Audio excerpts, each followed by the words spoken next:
Hari ini kita akan belajar firman Tuhan dari perkataan Kristus sendiri di dalam Matius 23 ayatnya yang ke-12. Dikatakan demikian. Siapa saja yang meninggikan diri, ia akan direndahkan, dan siapa saja yang merendahkan diri, ia akan ditinggikan. Sekali lagi, siapa saja yang meninggikan diri, ia akan direndahkan, dan siapa saja yang merendahkan diri akan ditinggikan. Bapak Ibu yang terkasih di dalam Kristus, sabda dari Tuhan kita Yesus Kristus mengatakan, barang siapa yang merendahkan dirinya, ia akan ditinggikan, tapi barang siapa yang meninggikan dirinya, ia akan direndahkan. Apakah kita mengerti mengapa Kristus mengatakan hal yang sama? Mengapa Kristus mengatakan hal yang demikian kepada orang-orang pada masa itu? Kalau kita melihat perikop sebelumnya dan ayat-ayat sebelumnya, bagaimana Kristus dicobai oleh orang-orang Farisi, orang-orang yang pintar, orang-orang yang hebat, orang-orang yang bijaksana, orang-orang yang terpandang dalam keagamaan. Lalu setelah dicobai Farisi mengenai apa yang kau berikan kepada Kaisar, berikan kepada Kaisar, dan apa yang menjadi milik Allah, beri kepada milik Allah. Kemudian ia juga dicobai oleh orang Saduki, yang adalah orang yang lebih elit daripada orang-orang Farisi. Tapi kemudian orang Farisi kembali mencobai dia tentang Daud. Orang-orang yang begitu hebat, orang-orang yang begitu pintar, yang duduk terdepan di dalam kemah dan bait suci, mereka mendatangi Kristus di dalam untuk mencobai Kristus, bermaksud untuk mengatakan sesuatu yang tidak benar mengenai Kristus, agar dengan cara itu mereka menunjukkan bahwa Kristus ini begitu hina. Yesus dari Nazaret ini tidak layak. Tetapi kemudian di sepanjang penutup dari perikop itu, mereka semua terdiam oleh jawaban-jawaban Kristus. Artinya apa? Farisi di dalam kefarisiannya, orang-orang yang pintar di dalam keagamaan, mereka menggunakan akal mereka untuk mengakar dan juga mengukur Kristus. Mereka menggunakan apa yang mereka anggap sebagai kekuatan mereka untuk merendahkan dan melihat Kristus sebagai sesuatu yang tidak benar dan tidak ada. Mereka menggunakan akal mereka untuk menuntut Allah. Mereka menggunakan pikiran mereka untuk mengetahui misteri Kristus. Maka dengan demikian Kristus berkata, wahai orang-orang munafik. Kemudian orang Saduki di dalam pengertiannya yang konyol juga berkata kepada Kristus, apakah menurutmu kebangkitan itu? Lalu orang-orang berpikir bahwa ia tidak dapat menjawabnya. Tapi Kristus mengatakan, jangan sesat. Di hari kebangkitan tidak ada kawin dan mengawinkan. Dan mereka pun terdiam. Orang-orang Saduki yang berpikir kami duduk terdepan di bait Allah, kami dilihat oleh banyak orang, kami dipuja-puja oleh semua kelompok karena kami dari orang elit. Maka ketika kami mengajukan pertanyaan kepada Kristus dengan maksud mencobai dia, maka ia tidak mungkin bisa menjawabnya. Tetapi jawaban Kristus itu membuat mereka terdiam. Dan pada akhirnya orang Saduki pun dipermalukan. Pada saat yang sama, pada posisi yang sama, mereka menggunakan pikiran dan akal mereka untuk menyelidiki Allah. Mereka menggunakan pikiran mereka untuk berpikir bahwa tidak ada yang spesial dari Yesus Kristus ini. Kemudian dia dicobai lagi oleh orang Farisi tentang Daud. Menurutmu siapakah Mesias, anak Daud itu? Tapi Kristus berkata, Tuhan telah berfirman kepada Tuanku, duduklah di sebelah kananku. Jikalau Daud menyebut dia Tuhan, bagaimana mungkin ia anaknya pula? Maka dengan demikian orang Farisi pun dipermalukan. 3 kali Kristus dicobai oleh orang-orang yang pintar, terdidik, berpendidikan, sekolah tinggi, orang kaya, orang hebat, tapi maksud hatinya itu picik untuk menjatuhkan Kristus.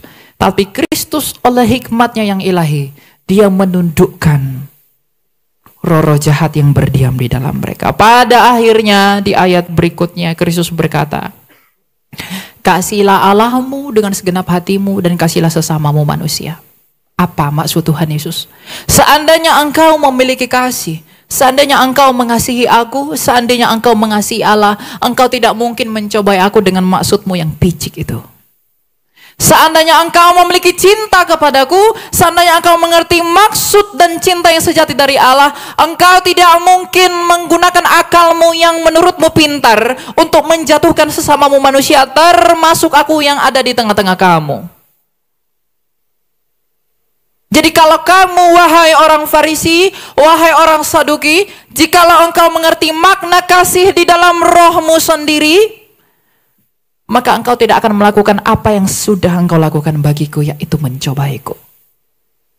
Artinya, dari hal ini kita belajar bahwa orang Farisi pintar dalam hal intelektual, tapi batinnya kosong. Mereka tidak mengerti apa kehendak Allah. Mereka tidak mengerti apa kuasa Allah. Mereka tidak mengerti bagaimana cara Allah bekerja. Maka di dalam maksud yang sama, Kristus berkata, barang siapa yang meninggikan dirinya akan direndahkan, dan barang siapa yang merendahkan dirinya akan ditinggikan. Apakah kita mengerti maksud dari hal ini? Bahwa orang Farisi itu, mereka meninggikan dirinya di atas Kristus. Mereka berpikir bahwa dengan menyatakan dan mengajukan cobaan-cobaan ini, maka aku lebih hebat dari Kristus Yesus itu. Mereka meninggikan dirinya dengan apa yang ada padanya. Maka Kristus berkata, jika engkau meninggikan dirimu, engkau akan direndahkan. Tapi kalau kamu merendahkan dirimu, engkau akan ditinggikan. Bapak, Ibu, dan saudara-saudari sekalian, dan anak-anak muda, bukankah semangat yang sama, bukankah semangat yang seperti ini yang sedang bangkit di zaman ini? Bukankah berapa banyak anak-anak muda dengan filsafatnya yang kosong, dengan pikirannya yang duniawi, dia menakar apa yang Kristus lakukan, dia menakar karya di kayu salib dengan logikanya, dia menggunakan pikiran-pikirannya yang jasmani untuk dapat mengukur Allah yang rohani. Banyak dari anak-anak muda berkata, Kristus tidak perlu, penginjilan tidak perlu, yang penting kita berbuat baik. Yang penting kita berbuat seadanya saja sebagai manusia. Jikalau dengan berkata begitu engkau berpikir engkau sedang berbuat baik, tidak, engkau sedang meninggikan dirimu. Jikalau anak-anak muda dengan semangat yang sama berpikir bahwa dengan memperkatakan hal yang seperti itu untuk menyenangkan hatiku sesama manusia tetapi tidak mencari kemuliaan Allah, apakah engkau yakin engkau sedang beriman kepada Kristus? Bukankah pikiran yang sama sedang dimiliki oleh para Farisi dan juga para Saduki di zaman Kristus? Lalu mengapa kita mengizinkan pikiran yang sama kita peroleh di zaman sekarang? Jangankan anak-anak muda, orang tua pun punya hal yang sama. Mereka mengizinkan anak-anaknya untuk mengikat anak-anaknya dengan dunia ini. Mereka mengizinkan dirinya diikat oleh suatu perhambaan yang tak akan menolongmu ketika pengadilan itu tiba. Ingatlah, pengadilan Kristus itu menakutkan. Apa yang kau bisikkan di dalam kamarmu akan diumumkan dari atap rumah. Apa yang kau perkatakan dengan saudaramu melalui handphonemu akan disingkapkan di hari pengadilan. Kalau kita tahu betapa tak bergunanya kita ini di hadapan Allah, dengan segala sesuatu yang kita miliki dan upaya kita meninggikan diri dengan pikiran kita yang sia-sia untuk merendahkan Kristus dan karyanya, ketika kita mati, itu tidak akan menolong kita. Maka ketika engkau mati, engkau akan sadar bahwa ternyata hidupku hanya untuk memuliakan Allah. Tidak pernah manusia dipanggil untuk meninggikan diri dengan alasan demikian, dia bisa dipandang oleh dunia. Manusia, saya dan kamu, kita semua orang berdosa dan akulah yang paling berdosa. Kita tidak pernah dipanggil di dalam keberdosaan ini untuk mampu mengangkat diri kita di atas Kristus melalui prinsip hidup kita. Anda jangan berpikir meninggikan Kristus berarti saya mengaku Tuhan dari Kristus. Tidak. Perbuatanmu, pikiranmu, dan hatimu. Prinsip yang menentang prinsip Kristus adalah prinsip anti-Kristus. Seperti yang dimiliki oleh orang Farisi dan Saduki ini. Maka berkacalah, lihatlah kepada Yesus Kristus dari Nazaret 2000 tahun lalu. Bagaimana ia sendiri yang adalah yang maha tinggi datang merendahkan dirinya. Di dalam karyanya, dia rela mengosongkan dirinya. Ia dibungkus oleh daging agar menjadi sama seperti saya dan kamu. Agar di dalam keadaannya sebagai manusia itu, ia dapat menaklukkan apa yang pada kita tidak dapat takluk, yaitu kematian itu. Maka ketika ia telah berhasil mengalahkan kematian, ia telah berhasil mengalahkan dosa, dan kuasa dosa tidak lagi berkuasa atas dia, maka kita sebagai manusia, sebagai orang yang mengaku percaya kepada Kristus, apakah yang kita pikirkan selain daripada apa yang Kristus pikirkan dengan jalan itu? Lihatlah apa yang ada di dalam hatimu saat ini. Lihat apa yang ada dalam pikiranmu saat ini. Lihat apa yang ada di dalam perbuatan hidupmu saat ini. Apakah engkau melihat kepada Kristus? Apakah engkau memandang kepadanya? Mungkin mulut kita tidak berkata, aku lebih tinggi dari Kristus. Tapi prinsip hidup kita menunjukkan hal yang demikian. Dan di hari pengadilan, tak satu pun yang terlewatkan. Jikalau kita tahu bahwa pengadilan Kristus itu begitu menakutkan, maka kita akan sangat berhati-hati dalam melakukan segala sesuatu. Setiap hari ke gereja tidak menjadi jaminan kita hidup menurut Kristus. Tetapi kerendahan hati dapat menjangkau hal yang sama. Oleh karena itu, jikalau kita mau disempurnakan di dalam kesempurnaan Mesias, anak Allah yang hidup, maka kita juga harus mengambil bagian di dalam bagian apa yang diambil oleh Kristus ketika ia berinkarnasi. Kita ingin menjadi orang yang hebat dipandang dunia. Kita ingin menjadi orang yang terdepan seperti para Saduki. Kita ingin menjadi orang yang ternama, orang yang terkenal, orang yang begitu hebat, orang yang begitu agung agar dipuja-puja manusia seperti orang Farisi. Lalu dengan maksud dan dalam keadaan yang sama, mereka merendahkan sesamanya manusia melalui kesombongan mereka. Dan itu tidak berkenan bagi Tuhan. Selidikilah dalam hatimu, apa yang kamu lakukan sekarang, apa yang sedang kita kerjakan sekarang, apa yang kita pikirkan sekarang, apakah itu selaras dengan apa yang Kristus lakukan dan yang Kristus ajarkan. Kalau itu tidak selaras, tidak mungkin engkau sedang merendahkan dirimu terhadap Kristus. Tidak mungkin saya sedang merendahkan diri kepada Kristus. Kalau saya melayani engkau karena uang, kalau saya melayani engkau karena popularitas, kalau saya melayanimu dengan maksud yang aneh-aneh, berarti saya tidak sedang merendahkan diri, saya meninggikan diri di atas Kristus. Oleh karena itu, semua hamba Tuhan dan pelayan Tuhan yang pernah melayani Tuhan, tidak ada tempat bagimu untuk merasa lebih baik daripada jemaat yang kamu layani. Mengapa? Karena jemaat yang kau layani adalah tubuh Kristus. Maka ketika engkau merasa lebih suci daripada jemaatmu, berarti engkau meninggikan diri atas Kristus. Jangan tepuk dada ketika engkau sudah melayani Allah. Banyak yang melayani, banyak juga yang tertolak. Mengapa tertolak? Meninggikan diri. Bukankah Farisi melayani di sinagoga? Bukankah Saduki melayani di bait Allah? Bukankah mereka punya pengetahuan yang begitu hebat dan luar biasa?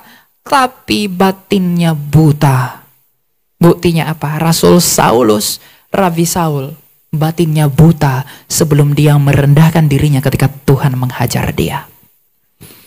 Jadi panggilan dari ayat ini adalah, apakah kita sudah merendahkan diri kita di hadapan Allah?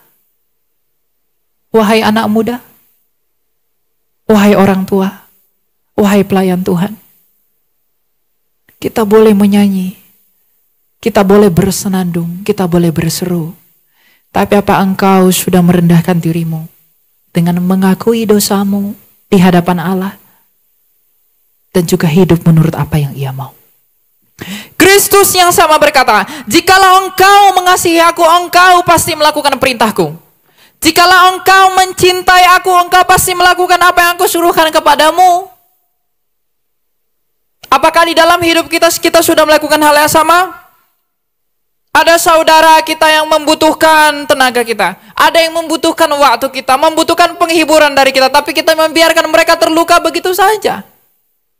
Di manakah Kristus yang ada di dalam hatimu itu? Sedangkan mulutmu mengaku bahwa Dia adalah Tuhan dan Rajamu.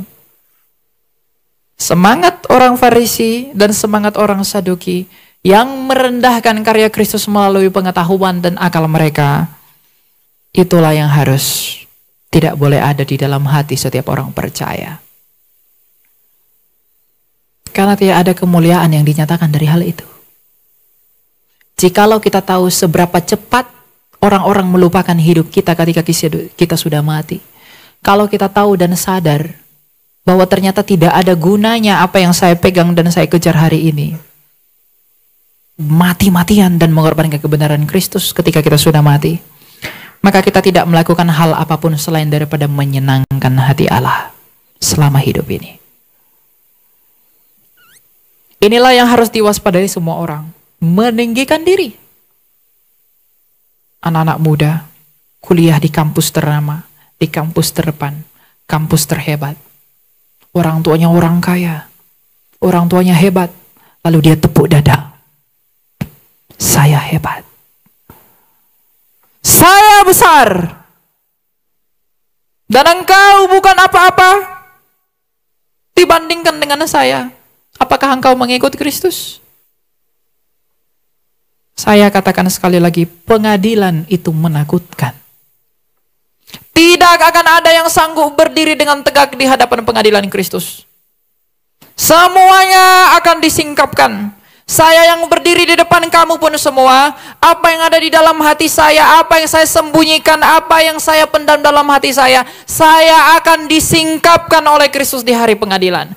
Maka saudara-saudara yang terkasih, kita harus setiap hari di hadapan Tuhan selalu memohon belas kasih-Nya, meminta agar Dia bermurah hati kepada kita, meminta Ia agar Ia memampukan kita melakukan apa yang Ia suka, meminta Ia agar memampukan kita melakukan apa yang Dia kehendaki. Engkau selalu meminta kepada Tuhan. Tuhan berikan saya ini, Tuhan berikan saya ini, Tuhan berikan saya itu. Agar saya begini, agar saya begitu. Tidak begitu cara bertuhan. Rasa syukurmu bukan karena apa yang Tuhan sedang berikan kepadamu saat ini. Tapi rasa syukurmu atas apa yang telah terjadi 2000 tahun yang lalu. Kalau kita mengerti bagaimana salib Kristus di dalam jalan penderitaannya itu, lalu di balik semua penderitaannya itu seluruh dunia yaitu keturunan Abraham beroleh keselamatan. Lalu kita berharap kita mendapat berkat Abraham, yaitu keselamatan di dalam Kristus, tapi kita tidak mau menjalani apa yang dijalani oleh Kristus. Yakinkah engkau pengikut Rajamu itu? Engkau ingin mendapatkan kebahagiaan, engkau ingin mendapatkan buah begitu rupa-rupa yang begitu luar biasa, tapi engkau tidak mau menjalani hidup sebagaimana Kristus hidup. Apa yang sedang kamu pikirkan? Apa yang ada dalam hatimu? Apa yang ada dalam pikiranmu? Apa yang ada padamu? Itu akan dipertanggungjawabkan dan dituntut oleh Rajamu. Saya tidak menakut-nakuti Anda. Karena apa? Keadilan Allah di dalam firman-Nya yang hidup ini menuntut kita untuk tunduk di bawah kuasa-Nya. Jadi mari kita mencari Tuhan menurut apa yang Dia kehendaki. Carilah Tuhan selagi Ia berkenan dicari. Jangan ketika kita sudah mati, kita seperti orang kaya itu yang dia berseru kepada Abraham. Bapak Abraham, suruhlah Lazarus itu agar ia memberikan sedikit air ke dalam lidahku, karena aku sangat kehausan dalam nyala api ini. Bapak Ibu, saudara-saudaraku, saya hanya mengingatkan kita semua, ingatlah akan kematianmu dan jangan tinggikan dirimu. Kalau kita mengingat kematian kita, tidak ada alasan bagi kita untuk meninggikan diri. Tidak ada alasan bagi kita untuk mengabaikan perintah-perintah Kristus. Tidak ada alasan bagi kita untuk meniadakan apa yang diadakan oleh Kristus. Kalau Kristus berkata, kasihi Allahmu, kasih sesamamu manusia. Jikalau kita mengasihi Allah, maka kita harus mengasihi manusia. Kita tidak boleh buta seperti orang Farisi yang walaupun duduk di meja-meja keagamaan, yang walaupun memakai jubah yang begitu besar tetapi batinnya kosong. Ia tidak menaruh belas kasih kepada orang yang membutuhkan. Ia tidak menaruh belas kasih kepada orang-orang yang membutuhkan pertolongannya. Maka di manakah Kristus yang engkau layani itu? Di manakah Kristus yang engkau sebut sebagai Raja? Ada begitu banyak orang yang berpikir bahwa dengan mengucapkan Yesus adalah Tuhan, dia sudah pasti diselamatkan. Kepastian keselamatan hanya ada bagi mereka yang Kristen, mengikuti Kristus, mengambil bagian di dalam karyanya, mati bersama dengan dia, menderita bersama dengan dia, dan akan hidup sama seperti dia. Engkau berpikir, aku akan hidup kekal seperti Kristus yang telah hidup kekal. Aku akan dibangkitkan untuk memperoleh iman Abraham. Aku dibangkitkan untuk memperoleh berkat Abraham. Tapi engkau tidak mau melakukan jalan yang sama seperti Kristus telah melakukan jalan yang sama. Itu tidak akan terjadi. Jadi cinta kita kepada Kristus itu bukan cinta kepada apa yang dia tawarkan saja, tapi cinta kepada hidup yang dia jalani sebagai teladan seluruh umat manusia. Maka pandanglah kepada dia setiap saat. Lihatlah kepada salibnya yang menyelamatkan kamu. Lihatlah kepada penderitaannya. Lihatlah kepada mahkotanya. Lihatlah kepada dia yang hina di kandang domba. Lihatlah dia yang dihina-hina, dijilat-jilat oleh orang-orang yang tak berguna, yang kemudian dengan alasan itu mereka memanfaatkan Kristus hanya untuk mendapatkan keuntungan mereka semata. Sekarang dan hari ini juga melalui firman yang sama saya mau memperingatkan kita. Apakah kita beriman kepada Kristus hanya untuk menjilat dia? Saya percaya Yesus engkau adalah Tuhan. Tadi bernyanyi, Tuhanku hebat, Tuhanku luar biasa. Mengapa engkau menyebut dia hebat? Apakah engkau sedang merayu dia untuk memperoleh nikmat-nikmat dunia? Atau engkau karena sedang merenungkan betapa hebatnya kebangkitan itu? Tuhanku luar biasa. Apakah engkau mengatakan dia luar biasa karena engkau semakin kaya? Atau karena engkau merenungkan betapa luar biasanya iman yang dia anugerahkan kepada rasul-rasul dan murid-muridnya? Engkau mengatakan Tuhanku sempurna. Engkau mengatakan dia sempurna karena apa? Apakah engkau mengatakan dia sempurna karena engkau sudah memperoleh semuanya? Atau engkau mengatakan dia sempurna karena ia telah kembali kepada Bapanya menjadikan tempat bagi orang percaya? Tindakan boleh sama, semua boleh berkhotbah, semua boleh bernyanyi, semua boleh melayani Tuhan. Action bisa sama, motivasi bisa beda. Pak Esra Soru berkata, kucing dan tikus sama-sama berlari. Yang satu mempertahankan nyawa, yang satu ingin makan. Kalau pelayan-pelayan Tuhan saja tidak boleh meninggikan dirinya, apalagi yang tidak melayani Tuhan. Jangan tinggikan dirimu dengan alasan apapun. Nabi Yeremia memperingatkan, jangan bermegah karena kamu kuat, karena kamu bijaksana, karena kamu juga kaya. Tapi kita sebagai orang percaya harus bermegah karena kita memahami dan mengenali bahwa Allah kita, firman Allah yang kita kenal di dalam salib Kristus, itu adalah Allah yang penuh belas kasih, keadilan, dan kebenaran. Yang untuk dan oleh karenanya lah semua orang dipersatukan di dalam misteri kebangkitannya. Jadi ikutilah Tuhan dengan motivasi yang benar, layanilah Tuhan dengan motivasi yang benar. Jangan melayani seperti orang Farisi, jangan melayani seperti orang Saduki. Dia mencobai apa yang datang dari Allah dengan maksudnya yang picik. Kalau kita melayani Tuhan dengan maksud yang picik, ingat kepada pengadilan Kristus. Pengadilan itu menakutkan bagi orang-orang yang tidak mempersiapkan dirinya. Berapa lama kita hidup? Berapa lama kita menikmati semuanya? Bukan berarti kita tidak boleh kaya, tidak boleh sukses. Uang itu tidak salah, cintamu yang salah. Tapi kita memperingatkan hal seperti ini pada hari ini, itu untuk mengantisipasi semangat yang muncul belakangan ini. Apalagi anak-anak muda. Anak-anak muda itu punya semangat yang salah mengikuti Tuhan. Lihat di sosial media, betapa anak-anak muda berseru-seru kepada Tuhan. Tapi dia berseru karena keinginan dirinya. Dia tidak berseru atas karya Tuhannya. Dia tidak berseru atas apa yang Tuhannya lakukan. Dia hanya berseru karena dia ingin Tuhan melakukan baginya secara pribadi. Tapi dia tidak berseru atas apa yang telah Tuhan berikan kepada dunia ini melalui Yesus Kristus 2000 tahun lalu. Anak-anak muda begitu pamer tentang apa yang dia punya. Begitu pamer tentang pacarnya yang cantik. Tentang kekasihnya yang tampan. Pamer dengan pekerjaannya. Pamer dengan pendidikannya.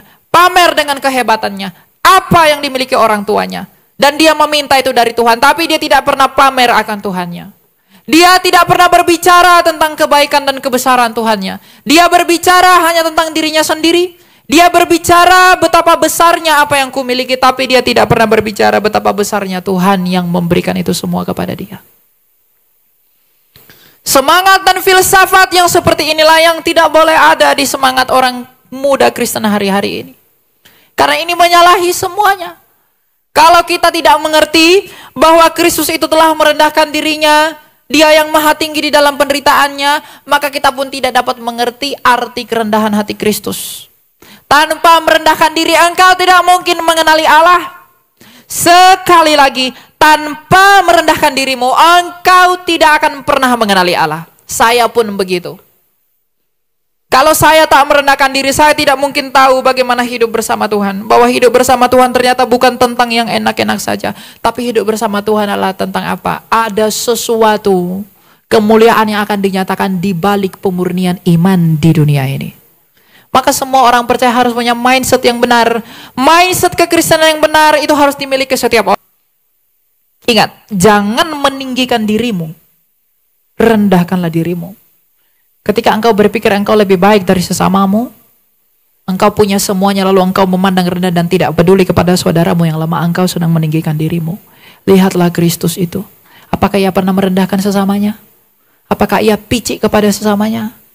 Betapa banyak orang demi perut dan demi yang di bawah perut, mereka saling menjatuhkan, mereka saling menghina, mereka saling mencaci, mereka saling memaki. Berbuat picik, dan anehnya lagi dibungkus dengan firman yang diselewengkan. Semangat ini tidak boleh ada di dalam hati orang percaya. Satu hal yang harus saya katakan, apa yang kamu kejar dengan beriman kepada Tuhan? Apa yang kau dambakan ketika percaya kepada Yesus Kristus? Apa yang hatimu inginkan ketika menuhankan Dia? Apa yang hatimu harapkan ketika datang ke gereja? Apa yang hatimu damba-dambakan ketika berdoa? Apa yang kau cari dengan mengikut Dia? Kalau kau mencari uang, engkau mencari harta, engkau mencari kekayaan dunia, engkau mencari pernak-pernik dunia, engkau mencari keagungan namamu di dunia, engkau mencari kemuliaan namamu di dunia untuk mengikut Dia, kamu salah tempat. Karena Ia tidak pernah bersabda, ikutlah aku agar engkau begini, ikutlah aku, jualah semuanya itu, pikul salibmu. Jadi kalau kita mengikut Tuhan, apakah maksud kita mengikuti Dia? Terlebih-lebih lagi mengikuti Kristus yang benar itu. Mengapa kita mengikuti salibnya Dia? Mengapa kita mengikuti perintah-perintahnya Dia? Mengapa saya berdoa? Mengapa saya ke gereja? Mengapa saya datang kepada Dia? Apa yang hatimu inginkan? Apakah engkau menginginkan pemurnian jiwa sebagaimana para rasul telah dimurnikan di dalam iman? Atau kita hanya menginginkan Tuhan berikan saya ini, itu, dan lain sebagainya? Jangan miliki hati yang kosong seperti orang Farisi itu. Orang Farisi mementingkan jabatan, titel, penghormatan, tempat terdepan, tempat yang bagus, tempat yang oke, tapi hatinya buta. Orang Saduki, orang yang lebih elit daripada orang Farisi.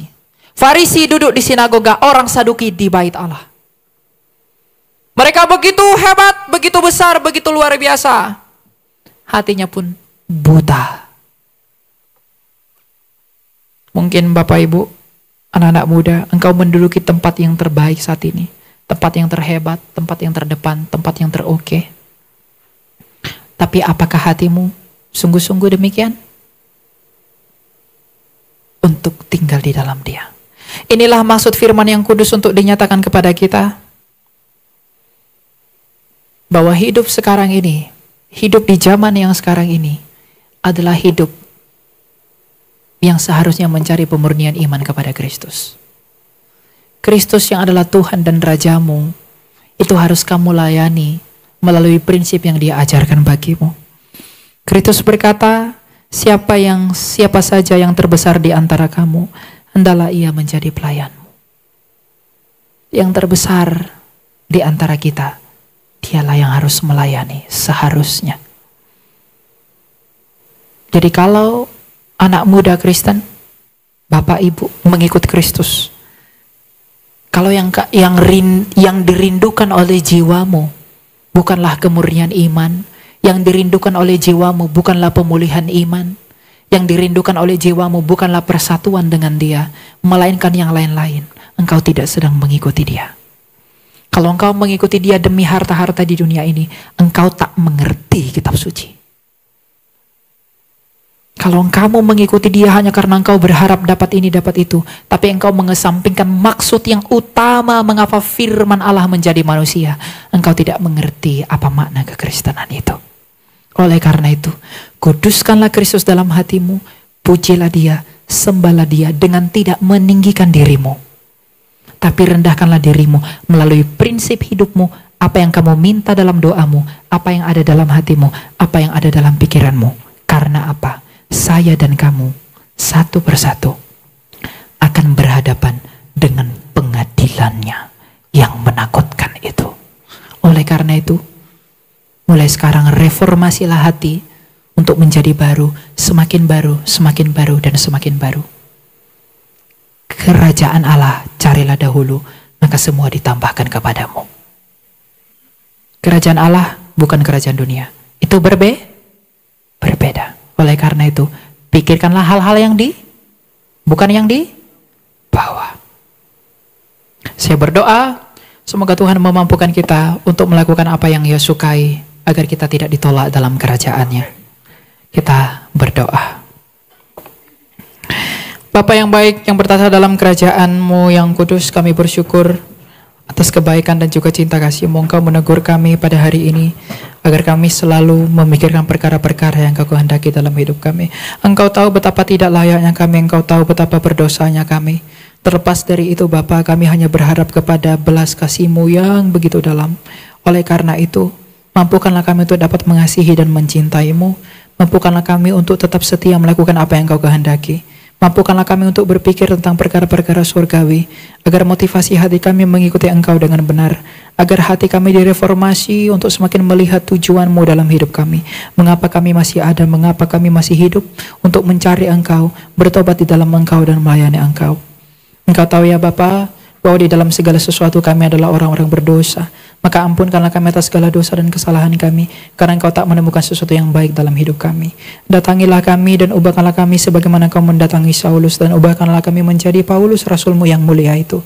Sebagaimana Engkau tidak menolak anak yang hilang, maka kami yang terhilang daripada kehendak dan panggilan-Mu, maka sambutlah kami kembali jikalau kami mau kembali kepadamu ya Bapa. Sebagaimana Engkau tidak menolak perempuan pesundal yang menyika kaki-Mu, maka kiranya kami yang lebih kotor daripadanya, janganlah kiranya Engkau menolak kami, tapi berbelas kasihlah kepada kami. Sebagaimana Engkau juga mendatangi pemungut cukai, maka datangilah kami dan ubahkanlah kami menjadi murid-Mu, agar kami diterima dalam kerajaan-Mu, agar kami dapat berseru seperti penjahat yang ada di sebelah-Mu. Ingatlah akan kami ya Guru, ketika Engkau datang sebagai Raja. Kami akan berhadapan tatap dengan muka dengan Engkau di hari pengadilan-Mu yang menakutkan itu. Maka di dalam cinta dan kasih-Mu sajalah kami berharap, karena kami tak dapat memandang wajah-Mu yang begitu adil atas segala dosa dan pelanggaran kami. Oleh karena dipulihkanlah batin kami, berikanlah kami air mata yang memurnikan jiwa kami, agar segala sesuatu yang ada pada iman kami hanyalah untuk kemuliaan-Mu saja, dan demi bersatunya kami dengan Engkau di hari kebangkitan kelak. Ingatlah akan kami ya Raja, ketika Kau datang sebagai Raja di dalam kerajaan-Mu yang akan Kau nyatakan bagi kami. Kemuliaan hanya bagi-Mu ya Kristus, dan bagi Bapa-Mu yang di sorga, dan bagi Roh-Mu yang kudus sekarang dan selalu serta sepanjang segala masa. Amin. Shalom. Terima kasih buat hambanya Pak Elia. Haleluya. Saudara diberkati, amin. Yang diberkati katakan haleluya. Puji Tuhan. Baik saudara, kita akan memberikan persembahan saudara. Di kursi saudara sudah ada amplop persembahan umum dan juga khusus yang saudara bakalan bawakan. Bertepatan hari ini adalah minggu pertama, saudara akan membawa persembahan. Silakan saudara memasukkan ke dalam amplop, dan juga saudara bisa juga scan QRIS yang ada, dan juga saudara bisa memberi dengan menggesek di mesin edisi di pintu depan. Saudara bawa yang terbaik bagi Tuhan, karena Tuhan telah memberi yang terbaik bagi setiap kita, amin. Karena Allah kita Allah yang mencukupkan segala keperluan kebutuhan kita menurut kekayaan dan kemuliaannya. Terpujilah Tuhan. Kita akan berdoa bersama-sama buat persembahan kita.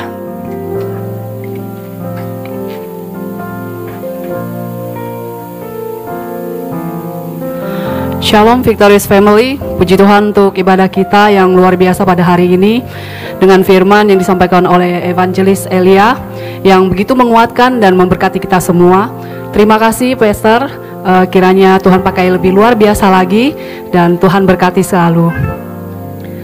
Saatnya kita akan mempersembahkan yang terbaik untuk Tuhan Yesus kita. Dan seperti biasa di minggu pertama kita akan bawa persembahan kasih dan persembahan perpuluhan kita ke hadapan Tuhan. Dan mari bersama-sama kita satukan hati kita dan mari kita berdoa. Tuhan Yesus, Bapa kami yang baik, kami mengucap syukur Bapa dan kami berterima kasih atas selawatan-Mu Bapa pada ibadah kami hari ini. Dan kiranya ibadah kami hari ini Bapa dapat menjadi dupa yang harum di hadapan-Mu dan dapat menyenangkan hati-Mu. Kami juga berterima kasih Bapa atas semua berkat-berkat-Mu, atas semua kemurahan hati-Mu yang tak henti-hentinya Kau curahkan dalam hidup kami. Dan tiba saatnya kami ingin mempersembahkan yang terbaik kepada kerajaan-Mu Bapa. Dan kiranya Kau berkati setiap tangan-tangan yang memberi ini Bapa. Dan tak lupa juga tangan yang belum bisa memberi juga Kau berkati mereka satu persatu. Hanya di dalam nama Tuhan Yesus kami berdoa dan mengucap syukur. Haleluya, amin. Puji Tuhan. Sambil saudara memberi,